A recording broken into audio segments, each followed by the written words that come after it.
시청자 여러분 안녕하십니까? 본격 시사 토크 명쾌한주입니다. 한 주간의 이슈를 진단하고 전망하는 시간 명쾌한주 지금 바로 시작합니다.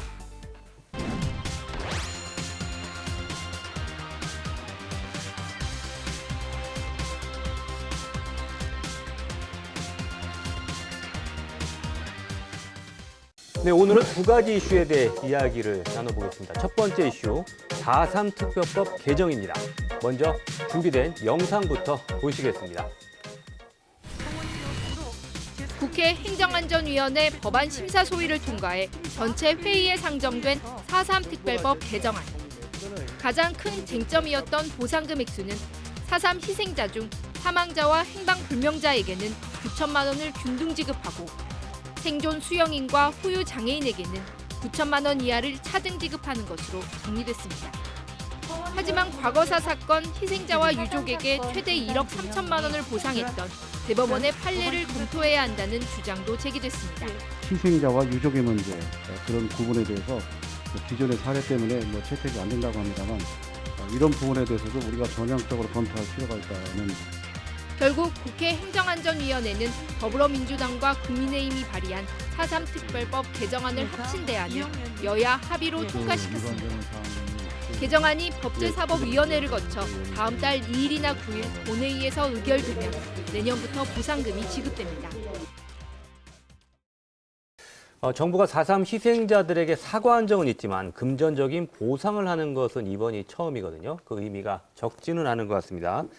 이번 4.3 특별법 개정 지금 국회 본회의를 지금 앞두고 있는데 어떤 의미가 있다고 생각하시는지 한 분씩 이야기 들어보죠. 예. 조문에 말씀드리면 일단 여러 가지 아쉬운 측면은 상당히 많습니다. 예. 그럼에도 불구하고 진상조사와 이어서 이 희생자들에 대한 보상이 이제 현실화됐다.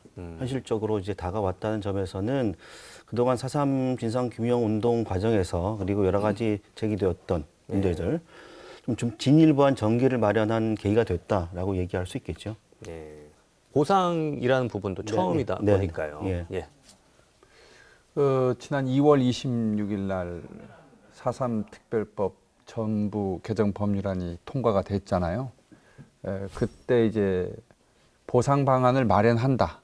이렇게 해서 통과돼서 정부가 보상을 하는지 마는지에 대해서 확실한 담보가 없었는데 이번 경우에는 어쨌든 보상한다라는 규정을 넣었고 또 그 보상액도 정확하게 법에 명시했기 때문에 정부에 의한 4.3 희생자에 대한 보상 의무화가 법제화됐다고 하는 측면에서 가장 큰 의미가 있다. 왜냐하면 이 배보상이라고 하는 게 그 4.3 희생자 명예회복의 일종의 종결점이라고 볼 수가 있는 그런 행위이기 때문에 국가의 입장에선 그런 측면이 있고요. 그 개정 법률안 과정에서 논의가 안 되는 건데 정부 차원의 추가 진상조사, 4.3 평화재단이 하는 진상조사가 아니라 조사권을 가진 특별한 어떤 정부 기구에 의한 조사가 이번에도 그 법안 개정안에 반영조차 되지 않았다고 하는 것은 앞으로 우리가 풀어가야 될 과제다 그렇게 생각을 합니다. 예. 일단 보상이라는 게 가장 궁극의 수단이 될 수는 없지만 현재 4.3 사건에 대한 어떤 가해자를 규정하거나 그 가해자를 규정해서 처벌을 하거나 이런 그 현실적으로 이게 불가능한 상황임을 고려하면은 어쨌든 가장 지금 4.3 해결을 위한 적극적인 수단으로서의 보상 문제가 어느 정도 일단락이 되어가고 있다는 것에 대해서는 일단은 긍정적으로 생각하고요. 어쨌든 이게 2000년이었죠. 이게 우리 4.3 특별법 처음에 그 제정이 된 당시에 진상규명 단계를 시작해서 2006년 그리고 2018년 국가원수의 사과에 의해서 어떻게 보면 가장 마지막 단계인 당사자에 관한 보상이 어떻게 보면 이제 실현이 될 어떤 단계에 와 있는데 어떻게 보면 4.3 사건과 관련해 가지고 진짜 진정한 21세기가 열렸다, 시작되고 있다 이렇게 평가를 해보고 싶습니다. 저는 좀 개인적으로 생각이 다른데 아까 주 위원장님께서 종결이다라는 표현을 쓰셨는데 종결이 아니고요. 그러니까 과거사 사건과 관련돼선 여러 가지 보면 우리가 흔히 이제 이행기 정의라는 말을 쓰는데 설전 진상조사 그리고 가해자에 대한 처벌과 사과 그리고 희생자에 대한 배상 이게 세 가지가 아주 기본적인 전제 조건입니다. 이 전제 조건이 이루어져야 다음의 역사로 나가기 위한 하나의 초석이 다져지는 것이기 때문에 저는 종결이 아니라 이번 특별법 개정이 앞으로 제주 4.3 특별법이 담고 있는 여러 가지의 화해 또는 상생 또는 평화 인권에 대한 여러 가지 다양한 의미들을 특히 이제 희생자 중심의 어떤 4.3 특별법이 되고 있는 이러한 현지의 어떤 제도화된 4.3에 대한 논의보다 좀 더 좀 진일보한 어떤 4.3에 대한 논의가 될 수 있는 출발이다 이렇게 보는 게 오히려 낫지 않을까 싶습니다. 뭐 좀 김 박사님 의견 전적으로 동의하고요. 아까 제가 말씀드렸던 거는 명예회복의 조치로서 보상이다 하는 얘기를 분명히 했고요. 명예회복이라고 하는 것이 우리가 뭐 희생자로 인정을 해주고 그동안에 있었던 연자제 뭐 사건 기록 이런 것들을 삭제해주고 하는 그런 것도 매우 중요하지만 이 금전적인 배상을 이라고 한다고 하는 것은 저는 명예회복의 최종적인 그 확실한 증거잖아요. 국가에서 돈 줬다. 잘못 인정한 거 아니냐. 이런 차원에서 좀 보는 거고 향후 뭐 4.3 해결의 관점에서 보면 그 명예회복이 다 됐다고 해결이 다 된 건 아니기 때문에 차후에 풀어가야 될 여러 가지 과제들도 이번 기회에 좀 더 진지하게 고민을 해봐야 되는데 참고로 여순 사건 특별법이 통과가 됐는데 현재 여순 지역 사회에서는 이런 논의가 되고 있습니다. 4.3 사건 그 특별법의 한계를 여순 특별법이 되풀이하고 있다.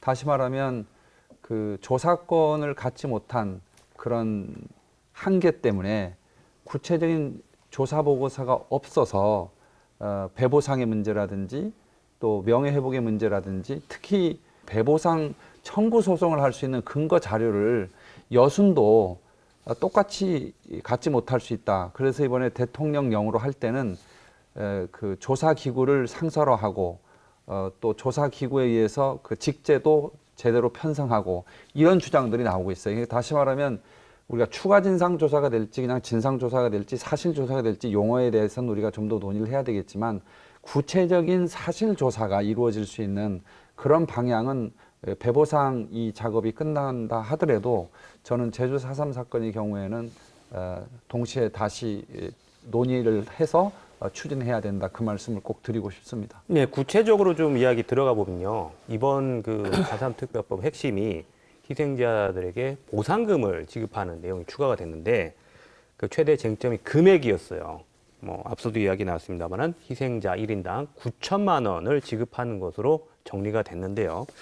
이 9천만 원을 가지고 그동안 좀 논란이 있었죠. 그래서 과연 적절한지 이 부분에 대해서 좀 이야기 나눠봤으면 하는데요. 고재희 기자님, 이 지금 과정에서 많은 논란이 있었지 않습니까? 9천만 원을 지급하는 부분에 대해서 뭐 어떻게 보시나요?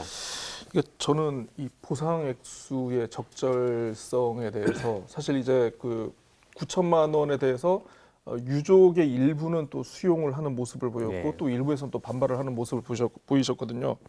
그러니까 유족 각자의 입장이 다들 있으실 거고 이 보상을 추진하기 위한 그러니까 어쨌든 그 정치권에서 입법을 하는 오영훈 국회의원이라든가 이명숙 국회의원의 입장이 있었을 것이고 예산 편성을 하면서 조율을 하는 정부의 입장이 있었을 것이라고 저는 개인적으로 봅니다. 뭐 물론 뭐 보상금이 가급적이면 이제 유족들 전부를 만족시킬 수 있는 큰 금액이었으면은 뭐 얼마나 좋겠습니까만은 그런 아쉬운 점이 있긴 있는데 저는 사실 이번에 통과될 이제 통과 아마 뭐 큰 의심 없이 아마 통과될 거라고 봅니다만은 통과될 개정 입법의 역할이 있고 이후에 뭐 예를 들어서 그 이번 개정 입법에서 미처 다루지 못한 뭐 다른 유족분들이라든가 어떻게 보면 이제 그 좀 보완되어야 될 그 이후에 추후 입법의 문제가 저는 아마 있다고 보지 않는가 싶은데 어쨌든 그 박정훈 국정원장이 예전에 자주 썼던 단어 중에 사자성어 중에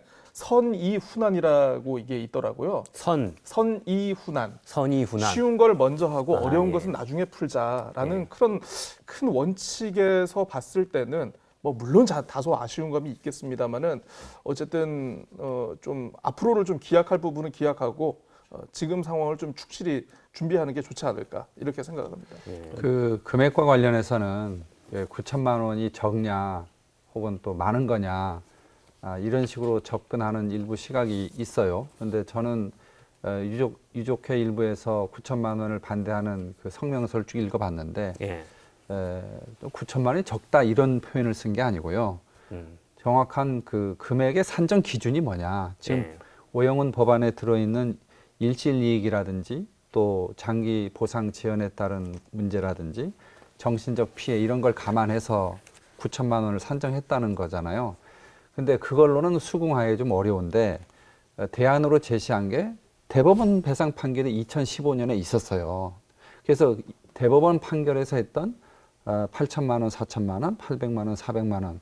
특히 이번에 오영훈 법안에는 배우자와 또 형제 자매 또 자녀에 대해서 보상하는 것 자체가 포함되어 있지 않습니다. 희생자에 대해서만 보상이 되어 있는데 예. 대법원 판결에서는 배우자, 자녀 그리고 형제 자매에 대해서는 그럼 왜 배보상하라고 판결을 했겠습니까?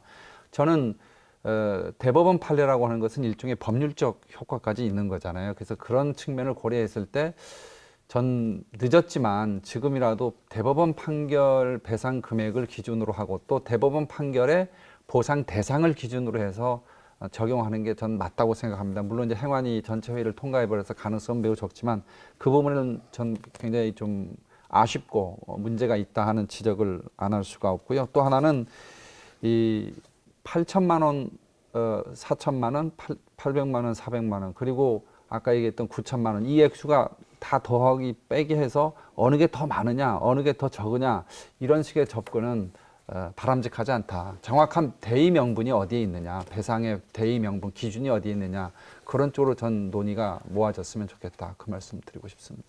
제가 볼 때는 이런 겁니다. 이제 보상이 이루어지게 되면 보상 기준과 보상의 대상을 놓고 논란이 있을 수밖에 없죠. 그래서 뭐 유족들 입장에서는 70년 넘는 세월 동안 받아야 됐던 고통에 비하면 보상 기준이 터무니없이 적을 수밖에 없습니다. 근데 제가 아까 장 의장 말씀하시면 적절한 기준이 없다라고 말씀하셨는데 지금 현재 좀 안타까운 건 뭐냐면 이렇게 보상 기준과 보상 대상을 둘러싼 여러 가지 논란이 있는데 저는 이 논란에 궁극적인 어떤 4.3 특별법 제정의 의의가 네. 매몰돼 버린 게 아닌가라는 생각이 들어요. 지금 결국 이렇게 현실적인 타협을 할 수밖에 없었던 게 뭐냐면 정부는 늘 얘기합니다. 이렇게 4.3 특별법에 대해서 보상을 하게 되면 다른 국가폭력 피해자들에 대한 여러 가지 사례들 그런 부분에 대한 국가재정 부담이 늘어날 수밖에 없다라는 게 그동안 정부의 꾸준한 논리였거든요. 근데 이제 명확한 거잖아요.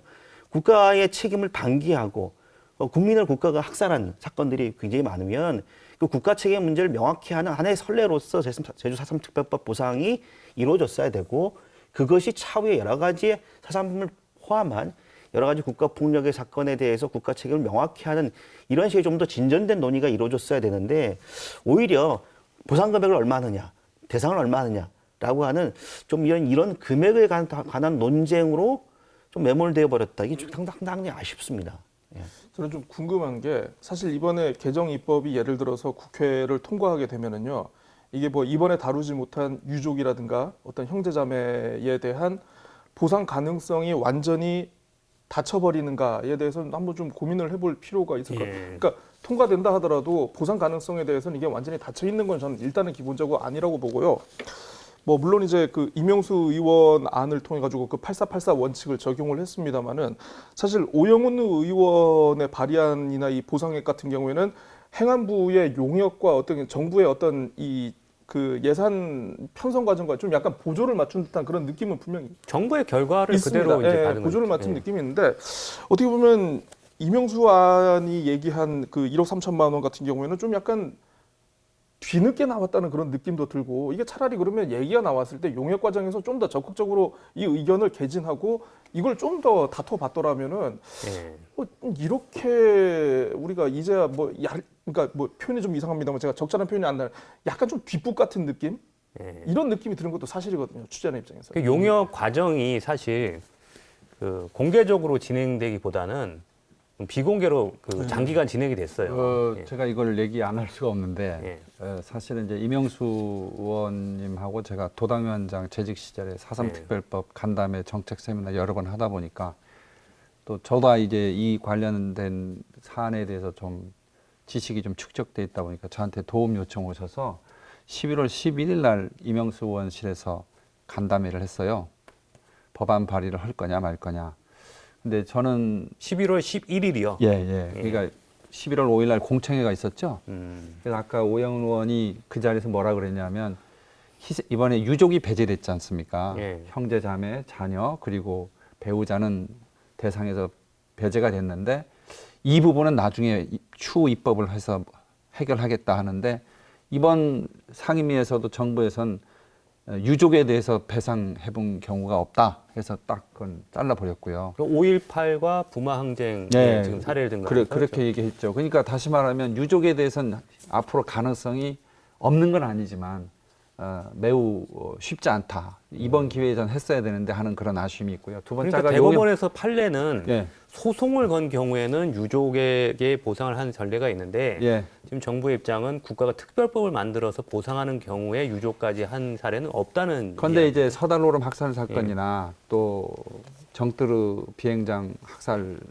대량 학살 사건 같은 경우에는 과거사법에 의해서 조사가 됐는데 그게 4.3 관련 대상자들이란 말이죠. 그러니까 이미 4.3 사건 희생자들 사이에서도 차등이 이루어지고 있어요. 이런 문제들을 해결하려면 전 대법원 판례 기준이 적용이 됐어야 한다는 입장이었던 것이고 두 번째는 아까 그 뒷북이다라고 하는 건 보이기엔 그렇게 보일 수 있어요. 충분히. 근데 그날 현장에서 이명수 의원이 담당 과장한테 전화하더라고요. 저 앞에서.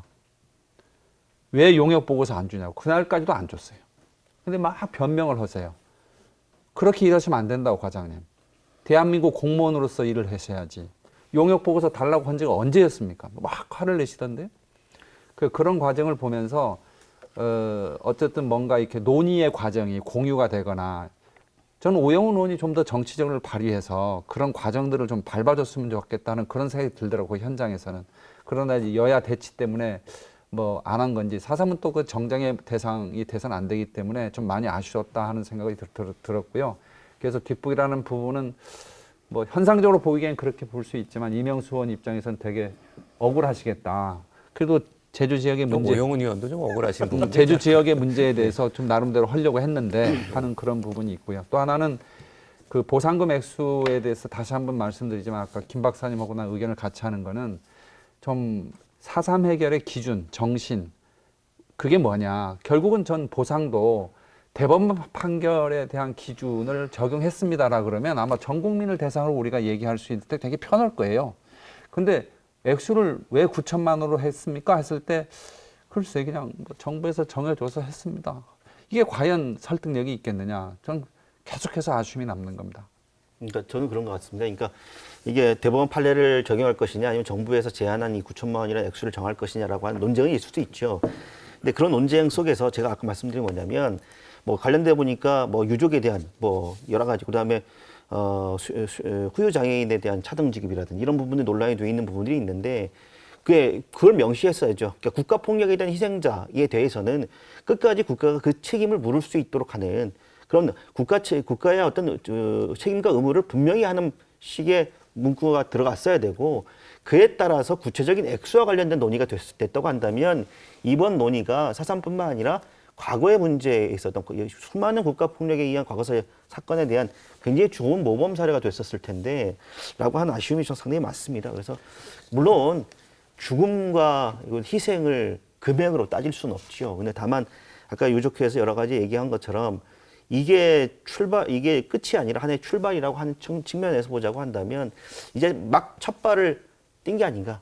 지금 뭐 4.3과 관련된 과거사 문제의 정의가 이제 이 문제로 이제 첫 발을 떼게 됐다 이렇게 볼 수 있겠죠. 배보상과 관련해서는 첫 발이 아니라 전 종결일 수 있다는 그런 우려를 갖고 있습니다. 일면 그 수용인 희생자와 관련해서도 수용 또는 구금한 분들은 9천만 원 이하 그리고 집행유예나 벌금형을 받은 분들은 4,500만 원 이하 해서 또 차등 어떤 분들은 차별 이렇게 그런 지급이 이루어지는 거에 대해서 문제 제기를 하는데 저는 왜냐하면 4.3 희생자들이 그것이 뭐 사망하셨든 행방불명을 냈든 집행유예를 받았든 혹은 구금을 됐든 징역형을 살았든 간에 4.3 희생자라고 하는 큰 틀에서 접근을 해야지 이거를 구분하기 시작을 하면 살아계신 분들이 30년, 40년 동안 연좌제 때문에 피해받았던 건 누가 보상을 할 겁니까?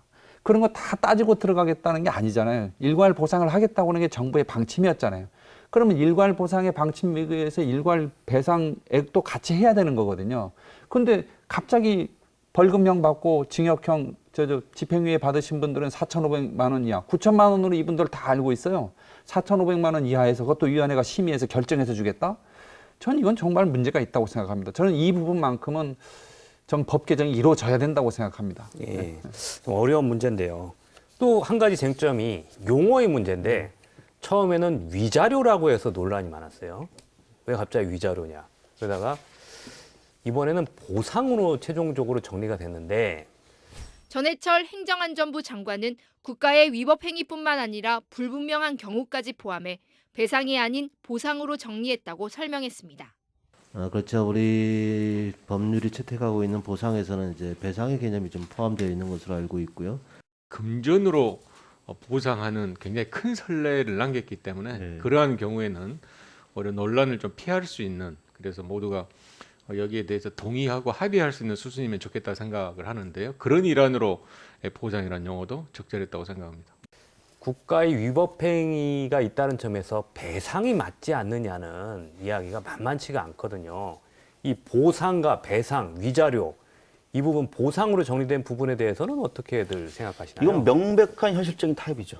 왜냐하면 국가의 위법성을 인정한 측면에서 법률적 용어는 현행 우리 대한민국 헌법이나 대한민국 이 법 체계 안에서는 배상이 맞습니다. 예. 배상이 맞죠. 근데 위자료 했다가 위자료에 대한 어떤 여러 가지 비판적인 의견들이 상당히 많았기 때문에 국가의 위법 책임을 인정한 보상이라는 개념이라고 하는 이런 지금 현행 법 체계와 맞지 않은 용어들을 들고 나온 거거든요. 저는 이게 이 부분은 굉장히 아주 현실적인 타입이다.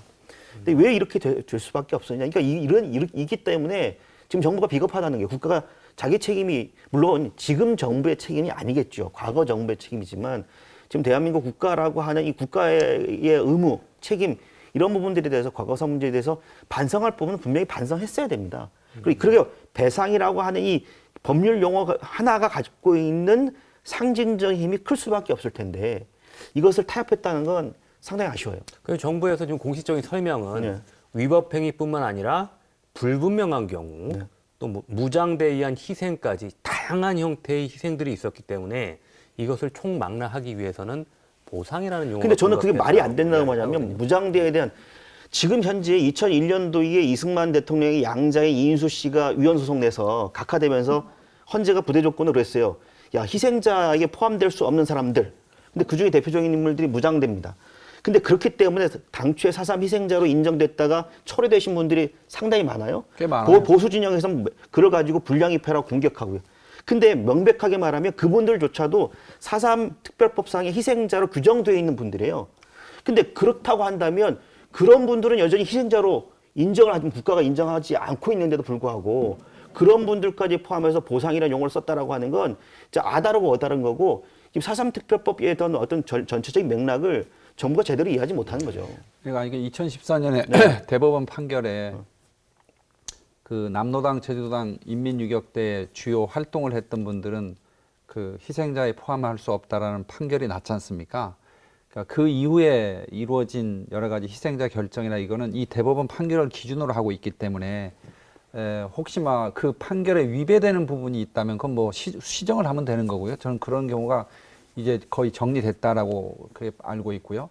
그런데 배상이라는 용어와 보상이라는 용어와 위자료라는 용어, 지난번 2월 26일 날 국회 통과할 때 처음에 오영훈 안이 위자료에 대해서 이거 뭐 배상의 성격도 있다고 우겼어요. 근데 결국은 이번에 정부가 스스로 또 발을 뺀 거지 않습니까? 이번에 이명수 의원실에서 간담회를 하면서 그걸 알게 됐는데 이번에 발의된 오영훈 안은 행정자치부 아니에요. 그대로 정부 안을 그대로 오영훈 의원이 일종의 대리 입법을 한 거죠. 그러니까 문재인 정부의 4.3 해결 법안을 우리가 보면서 느끼는 건 저는 이번에 이명수 의원이 그래도 마지막 전향적으로 이것만큼은 좀 반영시켜달라고 제가 부탁도 드렸던 게 제목은 배상으로 하되 예. 그 내용에 보상금이라는 용어는 쓸 수 있다.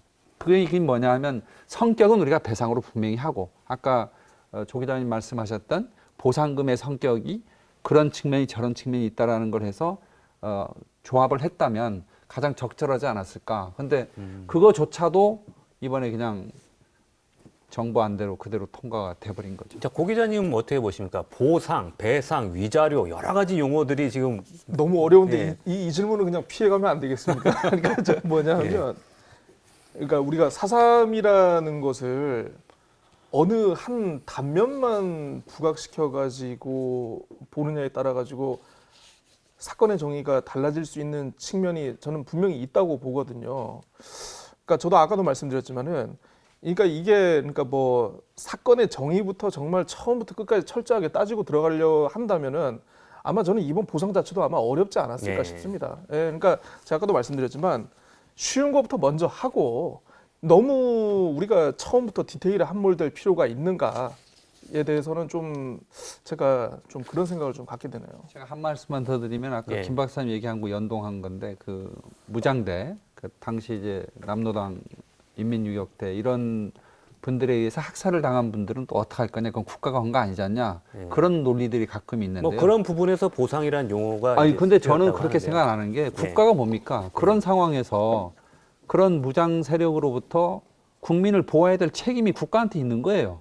예. 그걸 막아주지 못한 거에 대해서 책임을 지고 배상하라는 거죠.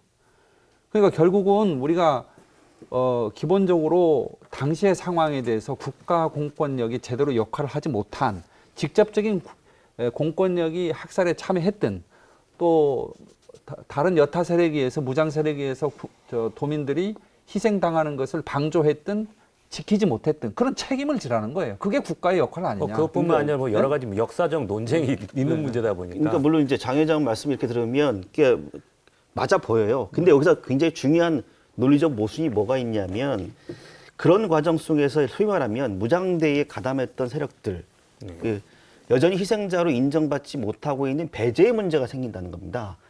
그러니까 아까도 말씀드렸지만 그들도 그러니까 그런 거잖아요. 지금 토벌에 참여했던 사람들은 국가 요동자로 인정이 돼요. 그렇지만 무장대에 가담했던 사람들 중에 굉장히 몇몇 사람들은 여전히 지금도 금기의 언어가 돼버렸잖아요. 지금 70년이 넘었습니다. 그러니까 이런 거잖아요. 물론 그들의 과거가 없다는 건 아닙니다. 과거가 있습니다. 하지만 그 역사라고 하는 이 소용돌이 속에서 그들도 역사의 희생양이다. 그러면 그들도 4.3 특별법상에 있어서 희생자로 인정돼야 되는데 언제까지 우리는 그들의 이름을 부르지 못하고 그들의 이름을 지워진 채 기억을 해야 되는가. 저는 그런 부분들이 그러니까 아까 장 회장 말씀하신 게 논리적으로 맞아 보이지만 계속 따져보다 보면 여전히 대한민국이라는 국가가 이 반공국가의 프레임에서 벗어나지 못한다. 언제까지 이데올로기적인 낙인 찍기 계속 할 겁니다. 그렇게 되다 보니까 뭐가 되냐. 계속해서 연좌자 문제, 4.3 이후에도 조작 간첩 사건 계속 나오잖아요. 그러니까 저는 차제에 정부가 아까 저는 국민의힘에서 굉장히 전향적인 이번에 움직임을 보여줘서 너무 반갑습니다. 과거 보수 정권 시절에는 4.3이 굉장히 괴로웠거든요. 근데 이번에는 보수 정당에서조차도 금액을 올려라. 4.3 특별법 정쟁의 대상이 될 수 없다. 분명히 했기 때문에 이제 차제에 무장대에 가담했던 그 남로당 지도부라고 했던 그런 분들조차도 역사의 희생양으로 우리가 인정을 하고 그들의 잘못은 잘못대로 얘기를 하고 또는 그 분단이라고 하는 걸 막기 위해서 부득이하게 나서야 됐던 그들의 어떤 뜻 이런 것들에 대해서는 그들의 역사적인 어떤 의미들을 우리가 인정해주는 대승적인 판단을 해야 된다 이렇게 생각합니다. 저는 뭐 그 부분과 관련해서는 역사의 평가에 맡게 된다고 보고요. 현실적으로는 대법원 판례는 2014년 판례가 있기 때문에 당시에 남로당 제주도당의 그 무장 그 활동을 했던 핵심 인사들이 과연 그 복권이 돼야 되느냐 하는 부분에 대해서는 전 의견을 달리합니다. 어쨌든 논쟁점이 이제 그 커지는 부분까지는 거죠, 우리가 좀 오늘 주제는 아니지만 저는 2014년 대법원 판례 기준을 전 존중하는 것이 문제 해결에 도움이 된다 그렇게 생각하고 마지막으로 그건 역사의 좀 평가에 김 박사님의 개인 의견으로 전 그러니까 제가 마지막에 말이 나왔으니까 딱 한마디만 하겠습니다. 2014년 대법원 판례 나온 이후에 위패가 내려졌어요. 평화공원에서. 그 위패가 내려진 당사자 유족이 제주말로 이렇게 했습니다. 우리 아방은 낮에도 수멍댕기고 밤에도 수멍댕기고 그때도 수멍댕기고 세월이 죽어서도 숨어댕기고 있다. 아니 살아서도 숨어 다녀야 됐는데 죽어서조차도 숨어 있는 존재로 돼야 되는 아버지를 보면서 느껴야 됐던 유족들의 아픔 있잖아요. 아니 아버지는 그렇다 하더라도 그 유족은 왜 그래야 됩니까? 그러니까 그런 차원에서 우리가 좀 더 깊이 이번에 배상이냐 보상이냐 금액과 대상에 대한 논의도 중요하지만 그것을 뛰어넘든 좀 더 근본적인 질문들을 좀 던질 필요가 있다라는 거 얘기죠. 네, 알겠습니다. 이 부분 참 어려운 문제인데요. 이 정도로 마무리하겠습니다. 자, 그다음 주제 두 번째 이슈는요. 제주 동물 테마파크 논란 재정화입니다. 말도 많고 탈도 많았던 제주 동물 테마파크 개발 사업. 제주의 중산간 지대에 사자와 호랑이를 키우는 사파리를 만들겠다고 해서 논란이 됐었는데요. 먼저 관련 영상부터 모시겠습니다. 제주도 개발사업심의위원회는 말과 애완동물 대신 사자와 호랑이 등을 키우는 대규모 사파리 공원으로 바꾸겠다는 사업계획 변경안을 부결시켰습니다. 관건은 제주도가 올해 말까지인 사업 기간을 연장해 주느냐입니다. 제주도는 이미 2차례에 걸쳐 4년을 연장해줬지만 더 이상은 연장하기 어렵다고 밝혔습니다. 사업기간 연장을 다시 요청할 수도 있는 상황인가요? 그거는 뭐 어렵지 않겠습니까? 그 부분은. 사업자는 지난 3월 사업 변경안이 개발심의위에서 부결되자 오는 2024년까지 사업기간을 3년 연장해달라고 신청했습니다. 하지만 심의위는 사업자 측에 1년 안에 승마장을 완공하겠다는 확약서를 제출하도록 하고 사업 연장 기간은 1년으로 제한했습니다. 사업자의 이 간절함과 또 지금 공사했던 그런 것들이 많이 남아있기 때문에 한 번 더 짧게라도 기간을 두자. 사업 무산 위기에서 가까스로 사업 기간이 1년 연장된 동물 테마파크. 이번에는 제주도 정무부지사가 변호사 시절 받은 수임료를 놓고 반대 주민들이 고발에 나서면서 논란은 더 커지고 있습니다. 네, 이 동물 테마파크 아시는 분도 계시겠지만 잠시 그 역사가 복잡해서 정리해 보면요. 2007년에요. 제주 지역 기업이 제주마와 흑돼지를 키우겠다고 해서 처음에 사업 승인을 받았는데 2017년도에 10년 뒤에 대기업이 인수하면서 갑자기 사자와 호랑이를 키우겠다고 새로운 사업 계획을 만들었어요. 그래서 찬반 논란이 계속됐는데 아까 보셨듯이 2021년 3월에 이 사파리 계획이 개발사업심의위원회에서 부결이 됐고 그래서 올해 말로 사업 기간이 끝나다 보니까 사업이 완전 백지화되는가 했더니 이번에 또다시 제주도에서 사업 기간을 1년을 연장해 줬거든요. 참 변화무쌍한 과정들이 있었습니다만은 지금 제주 동물 테마파크 개발 사업 기간을 다시 또 1년을 연장해 주기로 했습니다. 기회를 한 번 더 준 것으로 보이는데 이 사업 기간 연장해 준 부분 적절하다고 보시는지 저는 말씀해 주시죠. 굉장히 부적절하죠. 부적절하다고요? 아까 담당 국장에 나와서 뭐 사업자의 간절함 이렇게 말씀하셨는데 아니 동물파크 제주도의 난개발을 막겠다는 도민들의 간절함은 왜 안 들으시는지 참 이해가 안 되고요. 그리고 이게 굉장히 말도 많은 사람이고 탈도 많은 사업이잖아요.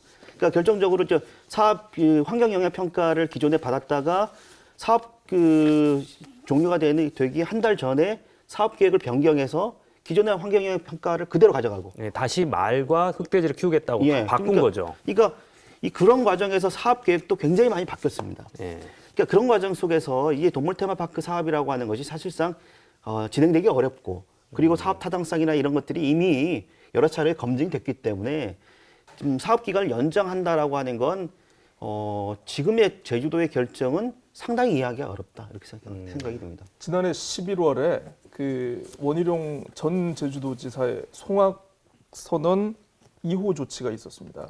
관련해가지고 동물 테마파크 사업과 관련해가지고 뭐 여러 가지 문제가 해결이 되지 않았고 좀 어떤 제주의 청정 가치를 훼손하는 그런 대규모 사업에 대해서는 지금과 같은 상황에서는 추진할 수 없다라는 그런 발표가 있었고요.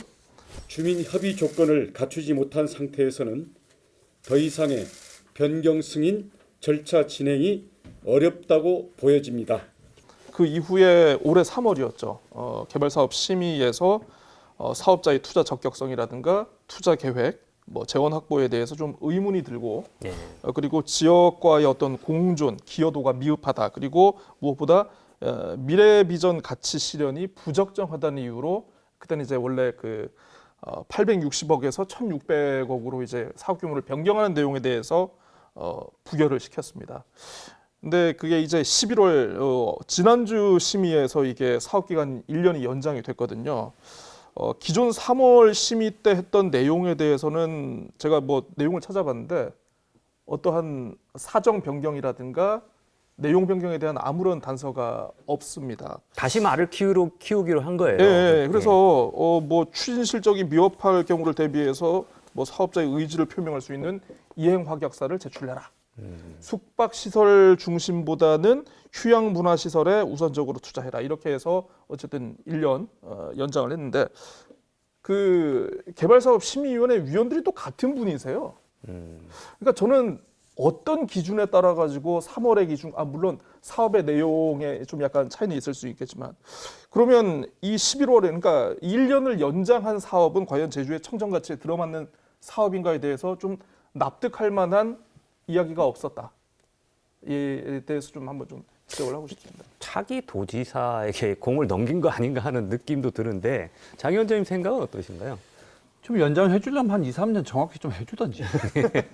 뭐 찔끔찔끔 1년씩 해줘서 뭐 사업자 괴롭히는 것도 아니고. 지금 제주도 개발 행정에 대해서 혹은 보전 행정에 대해서 불만이 기준이 명확하지 않다는 거잖아요. 예를 들면 동물 테마파크 사업이 우리가 그 환경영향 평가가 있고 그 전략 환경영향 평가가 있잖아요.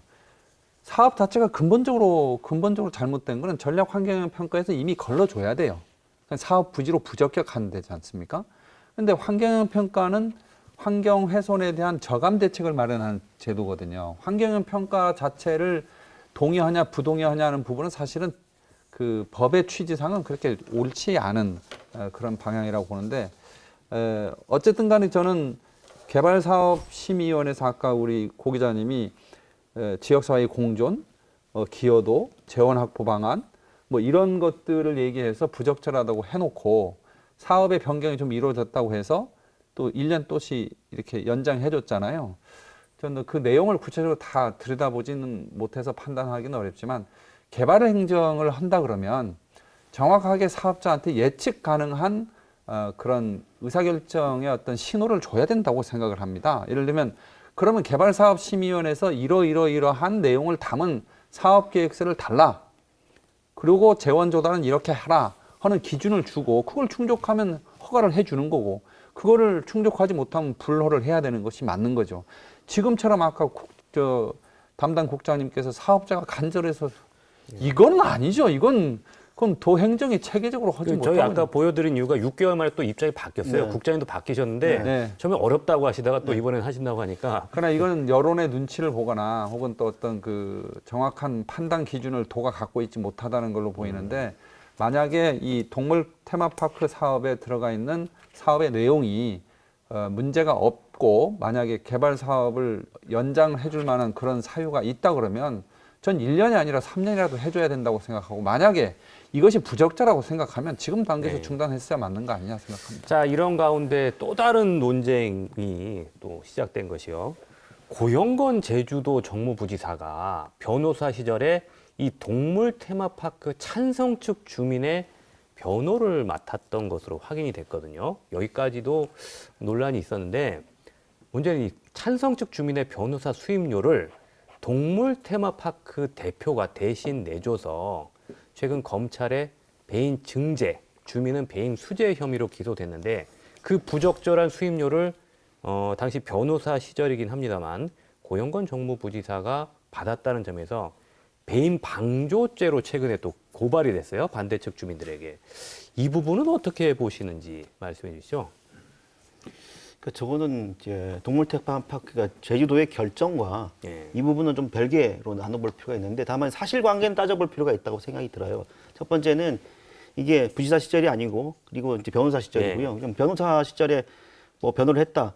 근데 물론 변호사들 보면 변호는 이게 변호사의 직업 자체가 죄를 지은 사람들을 변호하기 때문에 뭐 그 변호사들이 대상을 가려가면서 변호를 잘 안 하잖아요. 그러니까 뭐 그럴 수 있다라고 봐요. 다만 문제는 그 수임료의 대납 부분인데 그걸 알았느냐, 그리고 몰랐느냐 이게 차이가 되겠죠. 근데 지금 고영건 정무부지사의 설명을 들으면 뭐 통장이나 이런 부분도 이제 보통 직원들이 관리하니까 그리고 보통 이제 변호사 순위 같은 경우는 형사 사건인 경우에는 자기가 이제 피의자인데 그 변호사비를 낼 여력이 없으면 다른 사람들이 내는 경우도 있고 현금을 내는 경우도 있어서 굳이 출처를 물어보지 않는다.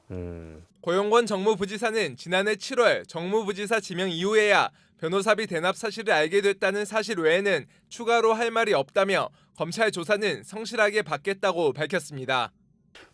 과연 그 부분이 사실이라고 한다면 지금 예를 배임 정지 혐의로 고발됐지만 이런 부분들은 법적인 다툼의 여지가 있는 것이기 때문에 지금 현재로서는 명확히 그렇다 아니다라고 얘기하기 좀 곤란하다 이렇게 생각이 듭니다. 고 기자님은 어떻게 보시나요? 4.3에 대해서는 아까 굉장히 좀 크게 바라보시더니만 또 이제 이번 거는 또 이제 구체적인 사실관계를 또 따지시려고 하네요. 또 김 박사님께서 또.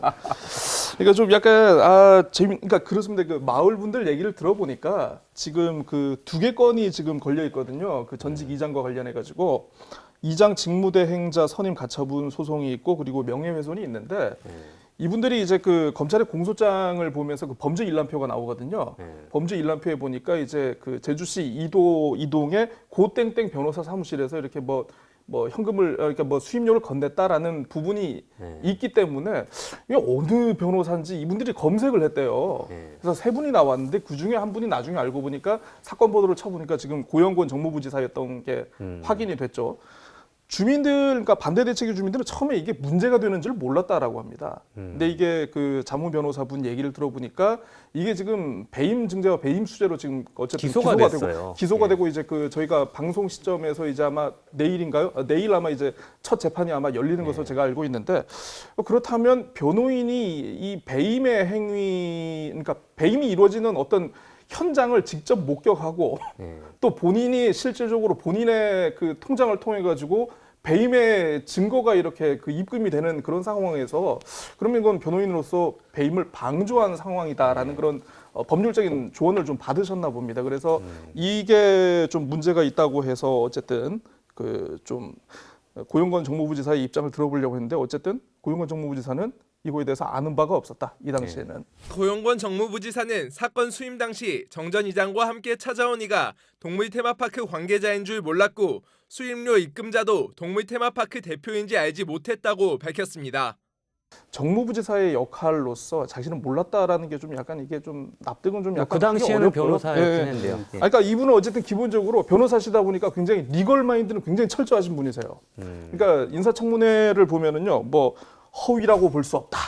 그 부분은 법적으로 좀 따져봐야 되니까 약간 어떤 논란이나 쟁점이 되는 부분에 대해서 좀 약간 법적인 틀을 가지고 좀 보려는 좀 그런 게 있긴 한데 그와는 별개로 사실 어떻게 보면 이건 정무부지사로서 어떻게 보면 제주도의 고위공무원으로서 이거에 대한 좀 유감 표명이라든가 아니면 그 또 법조인들 같은 경우 또 직업 윤리가 좀 약간 굉장히 까다로우신 것 같더라고요. 그런 부분에 대해 있어서는 좀 유감 표명을 하셨어야 되지 않는가. 그냥 나는 몰랐다라고 넘어가기엔 좀 너무 좀 도민들이 입장에서 받아들이기에는 좀 너무 좀 그렇지 않은가. 그러니까 정치적 책임과 법률적인 책임이 영역이 지금 혼란이 되어 있어서 근데 그 부분은 좀 나눠서 볼 필요가 있을 것 같고 그리고 또 하나는 이게 이제 앞부분에 있었던 제주도가 이제 사업 기간을 연장해줬기 때문에 굉장히 큰 문제가 되어 있는데 그런 거겠죠. 정무부지사라고 하는 이제 현행적인 권한 속에서 그 사업 계획을 연장해주는 부분에 영향력을 행사할 수 있었느냐 여부도 굉장히 중요한 판단 요건이 될 것 같은데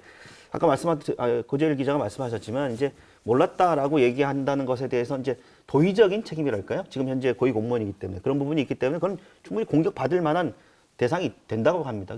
볼 수 있다고 하더라도 법률적인 부분들은 지금 현재로서는 검찰의 공소장에 나와 있는 그것이 사실인지 아닌지는 법률적 다툼의 소지가 있는 부분이기 때문에 그거는 좀 지켜볼 필요가 있지 않을까 생각이 듭니다. 장 위원장님 어떻게 보시나요? 현재 정무부지사니까 이게 뉴스가 되는 그렇죠. 거고 또 하나는 당시 변호사 시절의 일이었고요. 그 부분을 저는 구분하는 것은 사건을 객관적으로 바라보는 데 중요하다. 근데 또 하나는 고영권 정무부지사를 옹호하는 입장에서 생각을 해보면 그 돈을 받았잖아요. 그 사건을 수임을 했어요.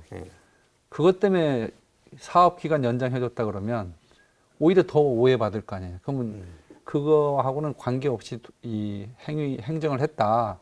그런 거를 보여주기 위해서는 불허를 했었을 텐데 오히려 이번에 허가를 해주면서 의혹만 더 커지는 그런 측면에서는 좀 억울한 측면이 있겠다. 그러나 또 한편은 아까 우리 고 기자님 얘기했듯이 이 직업윤리라는 측면에서는 좀 본인이 좀 문제가 있어요.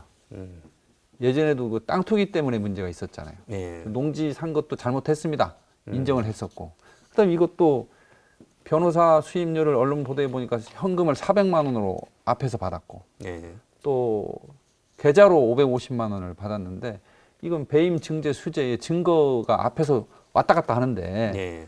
그거에 대한 법률적 판단을 못했다고 얘기하면 변호사 자격이 없는 거죠. 네. 그런 측면에서는 전 직업윤리 측면에서 도덕적으로 좀 반성을 해야 되고 네. 법리적인 건 뭐 이번 재판 과정에서 드러나겠죠. 굉장히 리걸 마인드가 철저한 분이라고 제가 말씀드리지 않았습니까? 네. 음. 아무튼 그 두 건을 보면은요, 아까 말씀드렸지만 이장 직무대행자 선임 가처분 소송, 네. 그리고 이제 명예훼손 이렇게 두 건이 있는데 사실 두 건과 관련해 가지고 본인이 어떤 준비 서면이라든가 사건의 전후 관계라든가 본인이 어쨌든 사건 의뢰인과 함께 했던 분들 이거 관련해 수임료의 관계를 본인이 파악을 하지 않았다면은 네. 굉장히 좀 변호사로서 굉장히 좀 자질이 좀 떨어지는 거죠.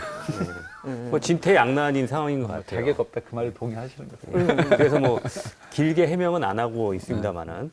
자, 그런데 이번에 그 개발사업심의위원회에서요, 동물 테마파크뿐만 아니라 묘삼봉, 헬스케어 타운, 성산포 해양관광단지, 뭐 굵직굵직한 사업들이 무더기로 뭐 동물 테마파크와 비슷한 방식으로 사업 기간이 연장이 됐습니다. 물론 사업을 하다 보면 불가피한 부분도 있겠지만 이 사업들이 길게는 뭐 10년 이상, 뭐 15년까지도 된 사업들이거든요. 그런데 완료가 되지 않았던 상황에서 계속 연장이 되다 보니까 시간을 끌어도 너무 끈다라는 비판들이 있는데 이 부분은 어떻게 보시는지 마지막으로 짧게 말씀해 주시죠. 뭐 묘삼봉지구도 개초했고, 그러니까 사업이 안 되면 안 되는 이유가 있겠죠. 원래 사업 시행자들은 많은 사업 시행자들이 뭐냐면 숙박시설을 통해서 또는 부동산의 어떤 개발 시세 차익을 위해서 그런 것을 염두에 두고 개발 사업에 뛰어든 경우들이 상당히 많기 때문에 지금 여러 가지의 어떤 대내적인 여건이 안 좋기 때문에 사업이 안 된다고 한다면 안 되는 타당한 이유가 있잖아요. 그러면 결국 행정의 법적인 절차와 제도적인 절차에 따라서 안 되는 부분들에서 안 된다고 되기 때문에 불허하거나 연장을 해주지 말아야 되는데요. 근데 지금 뭐 인공호흡을 대주는 것도 아니고 왜 아까도 말씀드렸지만 사업자의 간절함은 왜 우리 제주도 행정이 그렇게 잘 알아듣고 있는가? 좀 그냥 아쉬워요. 네. 너무 아쉬워요. 사업자의 간절함을 왜 그렇게 적극적으로 들으려고 했는지 이 개발사업심의위원회 구성을 보면 알 수 있습니다. 예. 어쨌든 행정부지사하고 관광국장이 당연직으로 들어가고요. 이 나머지 위원분들을 추천한 기관들을 보니까 도의회가 있고 관광협회, 그리고 국토도시계획학회, 산업은행, 경제학회, 건축사회, 코트라. 사실 어떻게 보면은 개발 사업에 대해서 호의적인 어떤 여론이나 의견을 가질 수밖에 없는 그런 기관들이 있고, 사실 이 개발사업위원회 자체를 관장하는 도청의 제주도의 부서가 또 관광국입니다. 그러다 보니까 사실 이 대규모 투자 같은 경우에는 약간의 가능성, 어떤 사업자의 어떤 그 의지나 좀 약간 좀 요런 게 보이면은 좀 약간 연장을 해주려는 그런 게 아닌가 싶은데, 이거에 대해서 좀 한번 객관적으로 들여다볼 수 있는 어떤 개발사업심의위원회 구성이라든가 어떤 요런 다양성들, 요런 게 좀 앞으로 필요하지 않을까 이런 생각을 해봅니다. 이 관광단지 개발 사업과 관련된 가장 큰 그 장애랄까요? 혹은 문제점으로 지난 수십 년 동안 지적되어 왔던 것이 토지 획득의 문제였습니다. 특히 예를 들면 관광사업 개발 사업 시행자가 사업 시행자 지정만 받아놓고 땅은 취득도 하지 못하고 땅 매입을 하지도 못하고 계속 질질 시간만 끄는 그런 경우에는 전 사업의 실효성, 다시 말하면 앞으로 추진 가능성이 거의 제로에 가깝기 때문에 사업을 불허하는 게 맞고, 사업 기간 종료를 하는 게 맞고, 그러나 토지가 취득이 됐고 또 그때 허가를 할 때 얻고자 했던 정책적 효과가 현재도 유효하다면 전 연장하는 것이 맞다, 그렇게 봅니다. 그래서 뭐 이 전체적으로 10년, 15년 이상 끌어왔던 이 사업들을 또 무조건 연장해 준 것이 옳으냐 그러냐 하는 어떤 큰 담론보다는 개별적인 사업 그 아이템별로, 지구별로, 단지별로 유효성을 하나하나 제대로 접근하는 것이 맞다고 생각하는데, 대규모 개발 사업은 무조건 악인가? 전 이건 아니다. 저는 그 어떻게 하느냐에 따라서